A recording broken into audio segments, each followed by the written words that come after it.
KP classes dedicated to excellence. Hello everyone, welcome back to our score booster series. तो इस video में हम बात करने वाले हैं how to write perfect answer. लास्ट वीडियो में हमने डिस्कस किया था कि 2 मार्कर क्वेश्चन को कैसे एक्सेल कर रहे हैं। इस वीडियो में हम टारगेट क्या करने वाले हैं, आपके 4 marker questions. Fine, we are going to target how to write 4 mark question. ठीक है, अब इसका फॉर्मेट की बात करें, इधर आपको फॉलो करना होगा IBC अप्रोच। सो जब हमने 2 मार्क्स डिस्कस किया था, उधर आपको इंट्रोडक्शन और कंक्लूजन नहीं लिखना था, लेकिन when it comes to 4 and 6 marker questions you have to follow IBC approach. IBC means introduction, body and conclusion. ये फॉलो करना बहुत जरूरी है। एक परफेक्ट इंट्रोडक्शन लिखना बहुत जरूरी है। Body is the content and conclusion. ठीक है, इंट्रोडक्शन की बात करें, when we talk about introduction, generally ये 2 to 3 लाइंस का होना चाहिए, उससे ज्यादा आपको एक्सीड नहीं करना, ये लिखना बहुत जरूरी है। ठीक है, बॉडी मीन्स कंटेंट। इधर आप अपनी कोई भी कलाकारी कर सकते हैं। For example, always right in points, ये मैंडेटरी है। 2 मार्क्स में मैंने चॉइस बोला था कि आप पॉइंट्स में भी लिख सकते हैं और पैराग्राफ में भी लिख सकते हैं, चॉइस इज योर्स। लेकिन इधर आपको पैराग्राफ में नहीं लिखना, जस्ट राइट इन पॉइंट्स। अगर आपने पॉइंट्स में नहीं लिखा, सारा खेल वहीं खत्म है।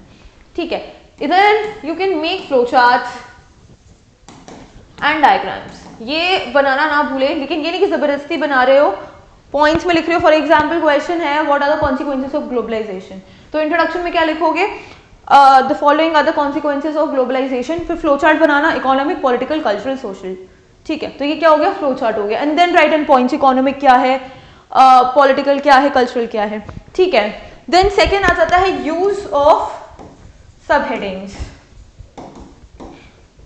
अब सब हेडिंग्स को कैसे यूज करना आगे देखते हैं।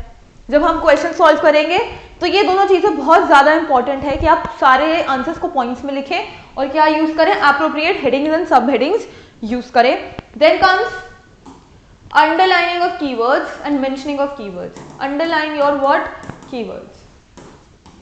इसमें भी कलाकारी नहीं करनी, एक ही पेन को यूज करना है, ब्लैक ब्लू ये जंप मत करो, एक ही पेन को यूज करो और डोंट फॉरगेट टू अंडरलाइन। ठीक है, ये बहुत करना इंपॉर्टेंट है कि कीवर्ड्स मेंशन करना और उनको अंडरलाइन करना, इट्स वेरी इंपॉर्टेंट। और कंक्लूजन की बात करें, it is nothing but the summary of what you have written. अपने आंसर को समराइज करना बहुत जरूरी है, तो वो आ जाता है आपका कंक्लूजन। ठीक है, फाइन। सो ये आपके इंपॉर्टेंट पॉइंट्स हैं जो आपको ध्यान में रखना बहुत जरूरी हो जाता है। चलिए अब हम ये देखते हैं कि 4 मार्कर्स अब कैसे लिखेंगे। कहानियां नहीं लिखनी, बिल्कुल कहानियां अवॉइड करें। कहानियां लिखेंगे तो सारी चीजें खराब हो सकती हैं, कहानियां लिखने की जरूरत नहीं है, उन कहानियों को आपको पॉइंट्स में लिखना है। फर्स्ट क्वेश्चन की बात करें, ये सारे क्वेश्चंस आपके previous year question based on most asked questions है। Let's see, how was one party dominance of India different from the other examples of one party dominance in the world. ठीक है, ये सेकंड चैप्टर दूसरी book में से ये question आता है कि इंडिया में जो वन पार्टी डोमिनेंस था, फाइन, वो दूसरी कंट्रीज इन द वर्ल्ड से कैसे डिफरेंस हो सकता था। ठीक है, इसका इंट्रोडक्शन क्या बनेगा, इसका इंट्रोडक्शन ये बनेगा that one party dominance in India was different from the other party dominance in the world as follows. Simple. ठीक है, सिर्फ आपको यही लाइन लिखनी है, यही आपका इंट्रोडक्शन हो जाता है। अब पॉइंट्स में लिखेंगे। सबसे पहला, हेडिंग्स में कैसे यूज करना है। सबसे पहले आप डेमोक्रेसी की बात कर सकते हैं, तो फर्स्ट पॉइंट हो गया आपका डेमोक्रेटिक फ्रेमवर्क। ठीक है, अब क्या करना है आपको, इसको अंडरलाइन करना है और ऐसे कर सकते हैं, नेक्स्ट लाइन में भी लिख सकते हैं। तो अपना जो कंटेंट है आप ऐसे ऐसे लिख करके या फिर इसके बाद ही लिखना शुरू कर सकते हैं, that choice is yours. Her point को आपको नंबर करना है and 2 to 3 lines, maximum 4 lines में खत्म करना है एक पॉइंट। 4 मार्कर के लिए 4 पॉइंट होना बहुत जरूरी है। So for 4 marks including intro plus conclusion, आपको 4 पॉइंट्स लिखना बहुत जरूरी है। तो 2 लाइन का इंट्रोडक्शन हो गया, 4 पॉइंट्स हो गए और 2 लाइन का कंक्लूजन हो गया। ये आपका स्ट्रक्चर होगा 4 मार्क्स के लिए। इस क्वेश्चन की बात करें, सबसे पहला पॉइंट आ जाता है आपका डेमोक्रेटिक फ्रेमवर्क। डेमोक्रेटिक मतलब India remained a democratic country with multi party system, ठीक है, लेकिन बाकी कंट्रीज में क्या था, वन पार्टी सिस्टम था। इंडिया ने में कॉन्स्टिट्यूशन में ही मेंशन किया था that we are going to follow multi party. अब ऐसा नहीं था कि दूसरी पार्टी इसको अलाउ नहीं था, बिल्कुल थी। सेकेंड जनरल इलेक्शन की बात करें, दूसरी पार्टीज ने अपना डोमिनेंस गेन किया, लेकिन वन पार्टी इंडिया में क्या था, और कोई दूसरी पार्टी उतनी पॉपुलर नहीं हो रही थी, इसलिए इंडिया में वन पार्टी था, ठीक है। लेकिन अगर डेमोक्रेटिक फ्रेमवर्क की बात करें थ्रू आउट द वर्ल्ड, वहां पे आपको वन पार्टी सिस्टम इसलिए दिखता है क्योंकि वहां के कॉन्स्टिट्यूशन में ही मेंशन है। लेकिन इंडिया में हमने डेमोक्रेटिक स्ट्रक्चर प्रोवाइड करा जहां पे कांग्रेस के साथ साथ दूसरी पार्टीज भी क्या कर रही थी, पॉपुलैरिटी गेन कर रही थी, ठीक है। तो फर्स्ट हो गया आपका डेमोक्रेटिक फ्रेमवर्क। सेकेंड पॉइंट की बात करें, सेकेंड पॉइंट आपका बन जाता है कि कांग्रेस डोमिनेटेड, लेकिन ऑपोजिशन भी अलाउ थे to contest freely and criticise the government. तो यहां पे क्या था, पॉलिटिकल कॉम्पिटिशन भी था।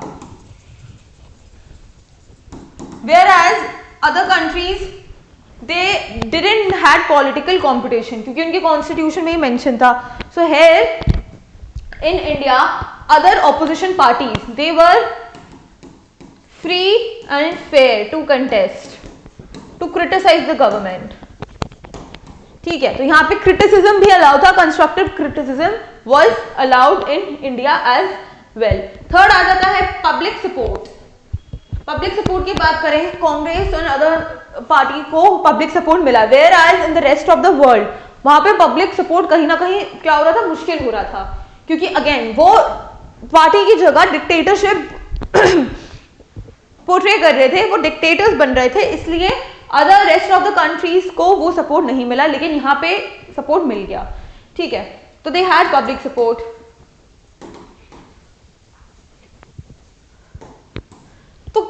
ध्यान में क्या रखना है, हेडिंग्स को अंडरलाइन करना है, फिर पॉइंट्स लिखना है।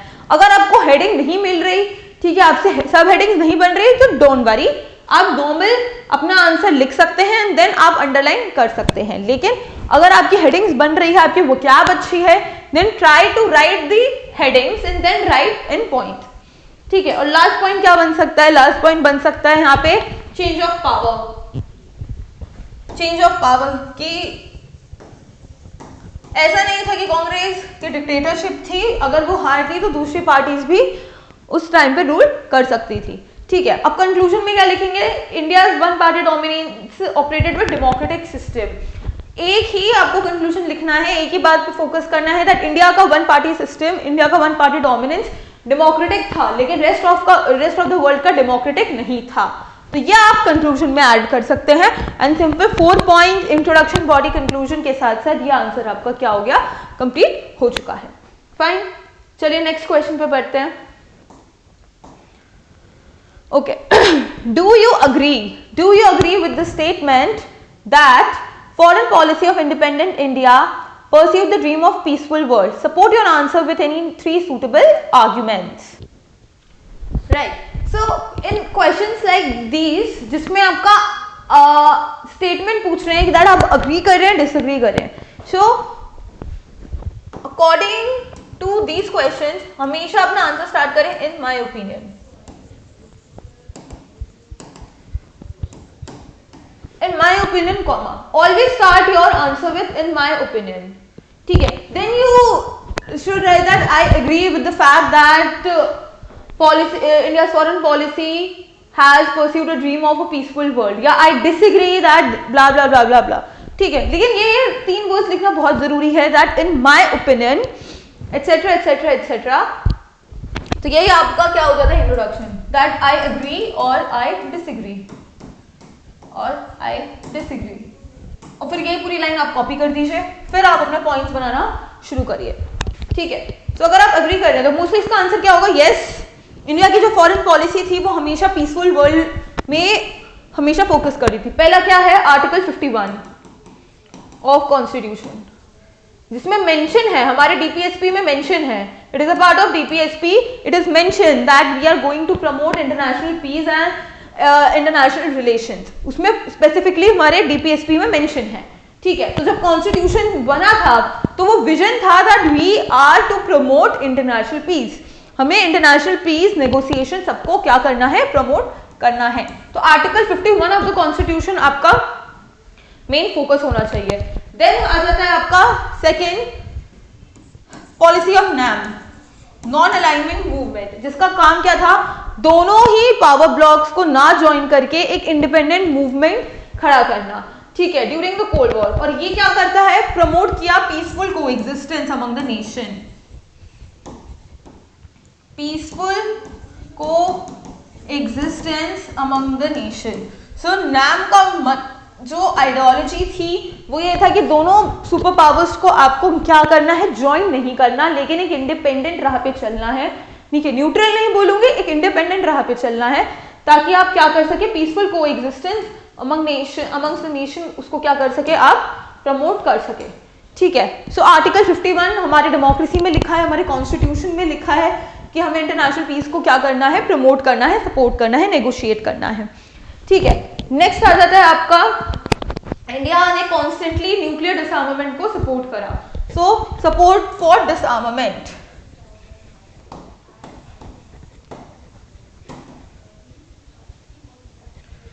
और इसी रीजन की वजह से हमने नैम ज्वाइन नहीं किया था, क्योंकि उस टाइम पे कोल्ड वॉर होने वाला था and we wanted to remain independent, हमें दोनों सुपर पावर्स को ना ज्वाइन करके एक इंडिपेंडेंट अप्रोच करना था, नहीं तो हमें किसी की साइड नहीं लेनी थी। एंड क्यों नहीं करनी थी, क्योंकि हमें डिसआर्मामेंट सपोर्ट कर रहे थे, ठीक है, giving up of weapons and no scope of war, ठीक है। सो इंडिया ने कॉन्स्टेंटली डिसआर्मामेंट को सपोर्ट करा है एंड आर्म्स रेस को अपोज करा है। अगेन उसका मतलब क्या आता है, to secure global peace, fine. And last point में आप लिख सकते हैं that faith in international organisations like UN, example में क्या आ गया, faith in international organisation, India को हमेशा इंटरनेशनल ऑर्गेनाइजेशन पे फेथ था, और एग्जाम्पल में लिखिए यूएन, ठीक है। तो ये सारे क्या हो गए, हमने एग्जाम्पल्स भी दे दिए, आर्ग्यूमेंट्स भी दे दिए एंड सब कुछ एक्सप्लेन भी कर दिया। सो ये आपका आंसर बन जाता है। ऐसे क्वेश्चंस में मैंने इंट्रोडक्शन बता दिया कि ऐसे आप अपना आंसर शुरू कर सकते हैं, ठीक है। कंक्लूजन क्या लगेंगे कि ये सारे जो एग्जाम्पल्स है क्लियरली शो करता है दैट इंडिया का जो विजन था हमेशा से एक पीसफुल वर्ल्ड की तरफ था, simple. India always dreamt of securing or pursuing a peaceful world with no arms race. That's it. ये आपका क्या होगा, ये आपका conclusion बन जाएगा। And 4 marks introduction हो गया, 4 points and appropriate conclusion. Again आपको keywords को underline करना है, headings use करनी है, सब headings भी use कर सकते हैं और underline करना है keywords को, ठीक है। Next question, very simple question and most repeated question. हर दूसरे साल ये क्वेश्चन पूछा जाता है, that evaluate the consequences of declaration of emergency. भाई मैडम इंदिरा गांधी ने इमरजेंसी इंट्रोड्यूस करी थी 1975, 2 साल तक चली थी, 1977 तक चली थी, उसके कॉन्सिक्वेंसेस क्या थे, मतलब इम्पैक्ट पूछ रहे हैं। तो इस चैप्टर में से 2 क्वेश्चन ही आता है, कॉन्सिक्वेंसेस ऑफ इमरजेंसी, इम्पैक्ट क्या हुआ और उसमें हमने क्या सीखा, लेसन्स लर्न। ये दोनों क्वेश्चन बहुत इंपॉर्टेंट है, दोनों क्वेश्चन को देखते हैं हम कैसे सॉल्व करेंगे, ठीक है। सो इसका इंट्रोडक्शन यही होगा, the consequences of declaration of emergency or emergency are, that's it. Emergency in 1975 had various consequences. These are number 1, सबसे पहला क्या था आपका immediate consequence, जैसी इमरजेंसी लगी थी आपके फंडामेंटल राइट्स क्या हो गए थे, सस्पेंडेड हो गए थे, सस्पेंशन ऑफ फंडामेंटल राइट्स पर सस्पेंडेड। तो इसको आप क्या करना, अंडरलाइन करना, ठीक है। So fundamental rights which are the basic rights, आपके गारंटेड राइट्स हैं, ठीक है, जिससे सिटीजन का एग्जिस्टेंस बताते हैं, उसको ही क्या कर दिया, सस्पेंड कर दिया गया, ठीक है। सारे फंडामेंटल राइट्स सस्पेंड कर दिए गए। So specially right to freedom was suspended and people couldn't approach. तो यहाँ पे आपका जो right to move to the court है वो भी फंडामेंटल राइट्स के अंदर ही आता है। तो सारे तो चले गए थे, तो लोग कैसे सर्वाइव करते, ठीक है। तो पहला कॉन्सिक्वेंस तो ये हुई है, ओके, कि लोगों के फंडामेंटल राइट्स से हटा दिए गए। सेकेंड हो गया प्रेस सेंसरशिप। इंदिरा गांधी ने प्रेस को क्या कर दिया था, बंद कर दिया था, ताकि कोई भी उनके अगेंस्ट क्या कर सके, प्रोटेस्ट ना कर सके और कुछ गलत प्रिंट ना कर सके, ठीक है। तो strict censorship was imposed on newspaper, media. Again आपका जो फ्रीडम ऑफ एक्सप्रेशन है वो भी क्या हो गया, कर्ब हो गया। तो it curb your force, freedom of speech and expression, जो क्या आपका फंडामेंटल राइट है, ठीक है। तो फंडामेंटल सिटीजन के फंडामेंटल राइट्स चले गए, कंपनीज के फंडामेंटल राइट्स भी चले गए, क्योंकि प्रेस सेंसरशिप इंट्रोड्यूस कर दिया था। ठीक है, उसके बाद क्या हो गया, ऑपोजिशन लीडर्स का arrest, arrest of opposition leaders, arrest of opposition leaders, आपके ऑपोजिशन लीडर्स को अरेस्ट कर दिया गया। आप इसमें एग्जाम्पल्स भी लिख सकते हैं कि कौन कौन से लीडर्स को अरेस्ट कर दिया गया था। जयप्रकाश नारायण को अरेस्ट कर दिया गया, पॉलिटिकल एक्टिविस्ट को अरेस्ट कर दिया गया। क्या यूज करके, प्रिवेंटिव डिटेंशन यूज करके, कि अभी तो उनसे खतरा नहीं है लेकिन फ्यूचर में खतरा हो सकता है, तो उनको क्या कर दिया गया, अरेस्ट कर दिया गया। उसके बाद लास्ट आ जाता है आपका centralization of power,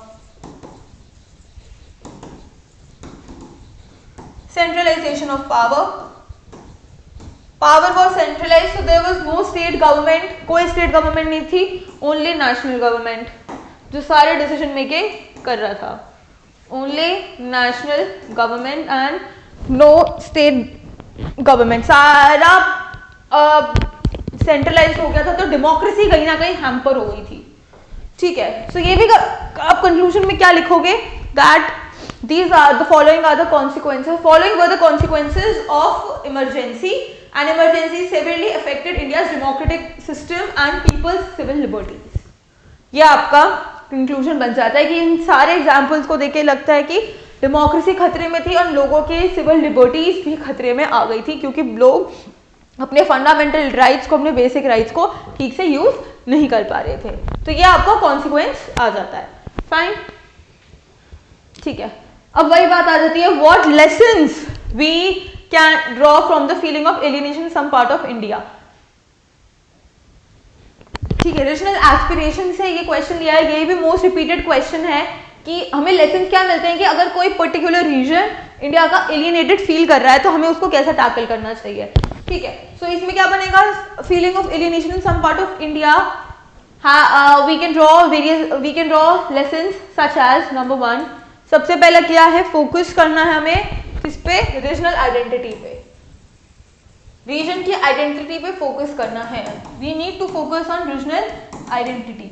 her area की अलग स्पेशलिटी होती है, एक डिफरेंट आइडेंटिटी होती है, and we need to focus on that. उसको हमें क्या करना है, रिकॉग्नाइज करना है। लैंग्वेज हो गया, कल्चर हो गया, एस्पिरेशन हो गया, this should be respected, all these things should be respected. अगर हम रिस्पेक्ट नहीं करेंगे तो ऑटोमेटिकली वो एलियनेशन वाली फीलिंग इंक्रीज हो जाती है, एनहांस हो जाती है। Second, these problems should be solved through dialogue and discussion, through dialogue and discussions के थ्रू ये सॉल्व हो सकता है, rather than war. So we can solve these problems through dialogues and discussions, deliberation, negotiation. अब war reach करने से अच्छा है आप डायलॉग बात करके देखो, तो it can be easily solve dialogues के थ्रू, डिस्कशंस के through. Third is inclusivity, include everyone. Decision making process में सबको क्या करना है, include everyone in decision making process. National government कोई भी डिसीजन ले रही है, सो इन एरियाज पे क्या करना है, फोकस करना है, इनको इंक्लूड करना है। ठीक है, फाइन। लास्ट हो गया फ्लेक्सिबल फेडरलिज्म। फेडरलिज्म का मतलब क्या होता है, जो आपका डिवीजन ऑफ पावर होता है ये फ्लेक्सिबल होना चाहिए। ठीक है, और अगर ये फ्लेक्सिबल नहीं है तो फिर प्रॉब्लम हो सकता है। तो ये division of power should be flexible. Flexible means open to these areas as well, ताकि इनको एलियनेशन वाली फीलिंग ना आए। ठीक है, so these lessons highlight there is a need for accommodation and democracy in throughout the country. तो ये आपका क्या हो गया, conclusion हो गया। So don't forget to include these points: inclusivity, regional identity, deliberation, discussion। ये सारी चीजें आपको क्या करनी है, याद रखनी है इस वाले आंसर में। ठीक है, नेक्स्ट क्वेश्चन देखते हैं। Next question, in what way do the coalition government prove to be more democratic? चाहिए। अब कोलिशन गवर्नमेंट कैसे डेमोक्रेटिक प्रूव करता है rather than one party governance. अब coalition government one party government से ज्यादा डेमोक्रेटिक कैसे हैं, क्योंकि उसमें बहुत ज्यादा डिफरेंट गवर्नमेंट्स की आइडियोलॉजीज आती हैं, रिप्रेजेंटेशन ज्यादा होता है। तो पहला पॉइंट ही बन जाता है आपका रिप्रेजेंटेशन।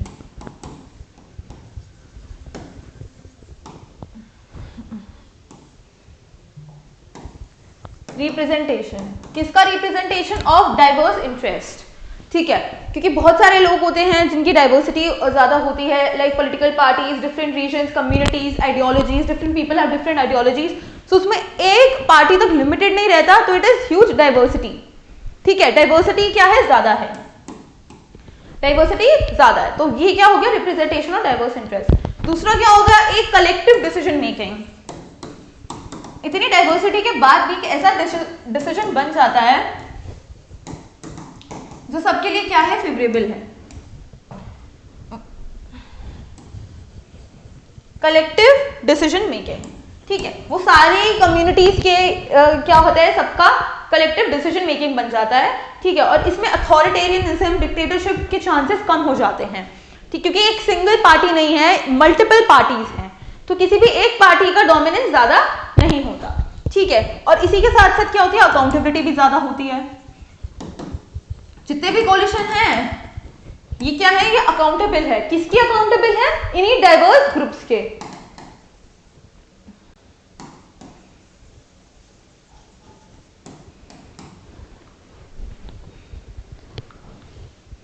फाइन, एंड लास्टली ये कोलिशन क्या करता है? आपके फेडरलिज्म को स्ट्रेंथन भी करता है, इट स्ट्रेंथन्स फेडरलिज्म।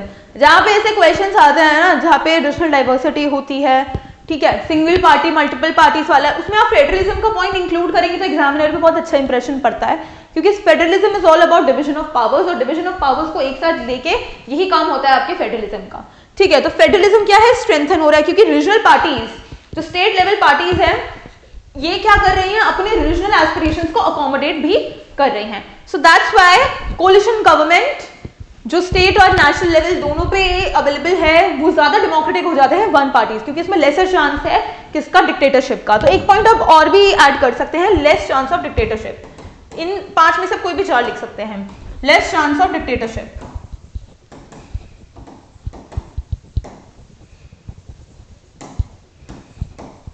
ठीक है, लेसर चांस ऑफ डिक्टेटरशिप, ठीक है। तो नेक्स्ट क्वेश्चन की तरफ बढ़ते हैं। नेक्स्ट क्वेश्चन है 4 कॉन्सिक्वेंसेज ऑफ डिसइंटीग्रेशन। भाई मोस्ट कॉमन क्वेश्चन, 4 और 6 मार्क्स में ये आता ही आता है, ठीक है, फेवरेट क्वेश्चन है ये किसका? बोर्ड का। तो इसका इंट्रोडक्शन यही बनता है, following are the consequences of disintegration of Soviet Union, ठीक है, इसमें आप फ्लो चार्ट भी बना सकते हैं, ठीक है। पहला कॉन्सिक्वेंस तो आपको सबको पता है, end of cold war confrontation,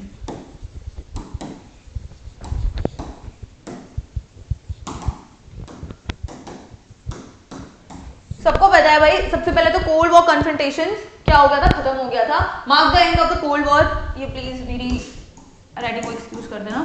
cold war confrontation, सबसे पहले तो यही है कि कोल्ड वॉर खत्म हो चुका था। 1991 mark the end of cold war between USA and USSR, and क्या हो गया था? Rise of unipolar world. अब याद नहीं आ रहा तो इसको 2 पॉइंट्स में भी क्या कर सकते हैं? बाइफरकेट कर सकते हैं, राइज ऑफ यूनिपोलर वर्ल्ड। और यूनिपोलर वर्ल्ड में कौन था? आपकी यूएस की हेजेमनी देखने को मिल रही थी। तो इस यूनिपोलैरिटी में हम क्या देखेंगे? USA's hegemony. Then next is emergence of new nations, nations के नाम लिखना, ठीक है, जो यूएसएसआर से टूट के बने थे, ये सारे नेशंस क्या हो रहे थे? इमर्ज हो रहे थे। इनका इमर्जेंस का for example Russia, Ukraine, others, यहाँ पे अलग पॉलिटिकल एंड सोशल चैलेंजेस देखने को मिले। देन और you can write rise of rise of capitalism in these countries. Then economic and political instability,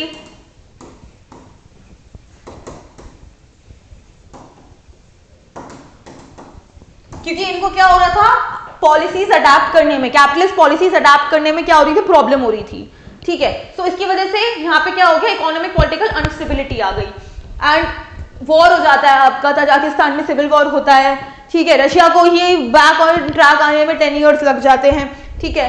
then Nagorno Karabakh region, Armenia और Azerbaijan में क्या हो रहा है? टसल हो रहा है। सो ये सारे एग्जाम्पल्स आप इकोनॉमिक एंड पॉलिटिकल स्टेबिलिटी वाले उसमें लिख सकते हैं। Don't forget to write examples. 4 और 6 मार्कर्स के लिए बहुत क्रूशियल हो जाता है that you need to write some sort of examples. Examples लिखना बहुत जरूरी है, ठीक है। So don't forget to write examples, fine, ठीक है। Last question, democracy is becoming first choice, ये भी बहुत कॉमन क्वेश्चन है। सो ये क्वेश्चन आपके बोर्ड का अगेन फेवरेट क्वेश्चन है, every second year this question comes कि democracy is becoming the first choice of people of South Asia. South Asia की बात करें, स्टार्टिंग से ही सारी कंट्रीज डेमोक्रेसी फॉलो नहीं कर रही थी। इंडिया एंड श्रीलंका को छोड़ के बाकी सारी कंट्रीज में क्या हो रहा था, टसल हो रहा था। एज यू नो, पाकिस्तान में military and democracy was on and off. Bangladesh का सीन क्या था, बांग्लादेश ईस्ट पाकिस्तान था, and then after revolt and after the war it became new fledge nation Pakistan, Bangladesh. देन नेपाल की बात करें, नेपाल वाज कॉन्स्टिट्यूशनल मोनार्की, ठीक है, एंड देन बाद में वो डेमोक्रेटिक रिपब्लिक बना है। तो सारी कंट्रीज क्या कर रही थी, डेमोक्रेसी फॉलो नहीं कर रहे थे। लेकिन अब क्या है, यहाँ पे डेमोक्रेसी ही पहली चॉइस है, ठीक है। So why democracy is becoming the first choice, so reasons के साथ करना है that democracy is becoming the first choice of people in South Asia और countries in South Asia because of the following reasons. पहला क्या है, popular struggles. First point will be popular struggles. Struggles हमें democracy के लिए देखने को मिले हैं, कौन कौन से नेशंस में देखने को मिले हैं, हमें श्रीलंका में देखने को मिला है, एथनिक कन्फ्लिक्ट था, ठीक है, श्रीलंका में एथनिक कन्फ्लिक्ट था। देन नेपाल हो गया, नेपाल कॉन्स्टिट्यूशन मोनार्की से, तो ये सारे एग्जांपल लिखना, एथनिक कन्फ्लिक्ट। तो यहाँ पे स्ट्रगल क्या था, एथनिक कन्फ्लिक्ट। यहाँ पे क्या था, from constitution monarchy to democratic republic. Pakistan में क्या था, military rule, military and democracy on and off, ठीक है। तो ये सारे एग्जांपल्स लिख लेना इस पॉइंट में। उसके बाद क्या है, रेगुलर इलेक्शंस। अब क्या फॉलो कर रहे हैं ये लोग, रेगुलर इलेक्शंस। रेगुलर इलेक्शंस, तो डेमोक्रेसी क्यों सर्वाइव, कैसे सर्वाइव करी है, regular elections are being held. South Asian countries ने सबने इलेक्टोरल प्रोसेस अडॉप्ट करे, जहां पे पीपल की प्रेफरेंस क्या है, अपनी गवर्नमेंट खुद चूज करना, अपनी गवर्नमेंट को क्या कर रहे हैं, खुद चूज कर रहे हैं, ठीक है। और उसी के साथ साथ क्या हो रहा है, आपका प्रोटेक्शन ऑफ सिविल लिबर्टीज। अगर डेमोक्रेसी है तो लोगों की क्या हो रही है, प्रोटेक्शन हो रही है, protection of civil liberties of people. Democracy के साथ साथ लोगों के पास क्या है, अपनी खुद की सिविल लिबर्टीज भी है। सो ये क्या कैसे देखने को मिलता है, इनका पॉलिटिकल पार्टिसिपेशन, इनके जो गारंटेड राइट्स है, फंडामेंटल राइट्स है, वो they are being guaranteed. So इन सब चीजों से हमें देखने को मिलता है that people's civil liberties are being protected. Then next हो जाता है आपका फेलियर ऑफ अथॉरिटेरियन रिजीम। तो यहाँ पे मिलिट्री एंड अदर अथॉरिटी क्या हो गया, ये फेल हो चुकी है। So authoritarian regimes are no longer there. Authoritarian regimes are no longer there.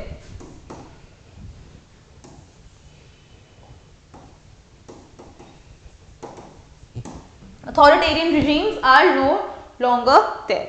ठीक है, जैसे मिलिट्री हो गया, मिलिट्री नहीं है अब, हम क्या है, सारी कंट्रीज डेमोक्रेसी को फॉलो कर रही हैं। सो ये सारी चीजें हमें देखने को मिलती है, ठीक है। सो कंक्लूजन में क्या लिखोगे, कंक्लूजन में लिखोगे that democratic governance has emerged as a preferred political system in South Asian regions, ठीक है। तो ये क्या हो जाता है, ये आपका 4 मार्कर क्वेश्चन डेमोक्रेसी। तो ये जो क्वेश्चंस है ना, आपको जो मोस्ट रिपीटेड क्वेश्चंस है, जैसे कॉन्सिक्वेंसेस हो गया, ये हो गया, EU के बारे में हो गया, EU यूजुअली 6 मार्कर के लिए आता है। इन सारे क्वेश्चंस के भी आप क्या करें, एक सैंपल आंसर्स रेडी रखें, या तो आपके एनसीईआरटी में टीचर्स ने लिखवाया ही होगा, ठीक है, नोट्स बनवाए होंगे, तो ये आपके सैंपल आंसर्स आपको ये रेडी रखना है कि इससे रिलेटेड, इस टॉपिक से रिलेटेड कोई भी क्वेश्चन आता है, so you can easily crack it. तो क्विकली समराइज करेंगे इस क्लास को। तो हमने क्या सीखा कि 4 मार्कर क्वेश्चन में आपको एक इंट्रोडक्शन लिखना है, बॉडी लिखना है, बॉडी को पॉइंट्स में लिखना है, फ्लो चार्ट्स बनाने हैं, कीवर्ड्स लिखने हैं, कीवर्ड्स को अंडरलाइन करना है और सब हेडिंग्स को यूज भी करना है, ठीक है। हेडिंग सब हेडिंग्स को यूज करेंगे तो एग्जामिनर पे बहुत अच्छा इंप्रेशन पड़ेगा। एंड साथ ही साथ आपको क्या लिखना है, कंक्लूजन भी लिखना है।